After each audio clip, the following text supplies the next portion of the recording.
pagtuon sa Ginoo. Nganuman, kay kung ang resulta sa imong mga pag-ampo, moingon dayon ka, wala man gitubag sa Ginoo, wala na ka masayon. So diyan ko ikaw, ang Dios nagtakda ng saktong panahon alang sa imong mga pag-ampo. Amen. Salamat sa Ginoo. Ang imong maayong ginuhatan dili na mo justify sa imong kaluwasan.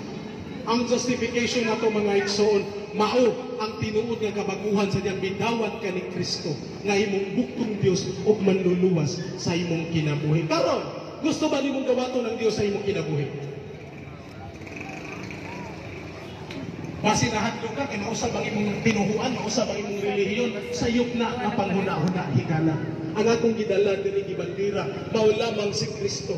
Maron unsa ka kadautan at tubangan sa Ginoo, kaya niyang paputiun ang imong mga sala, bisan pa kini dagkong pula, kaya niyang paputiun sama sa niebe, sama sa balahibo, sa karnero. Pagkanindot mga higala. Unsay giingon sa pulong sa Dios, believe on the Lord Jesus Christ and you shall be saved. Mao di ay ini ang pulong sa Ginoo. Tuhui si Kristo. Kaya ang mutuo kaniya dili mamatay, hinuon makabaton sa kinabuhi nga walay katapusan.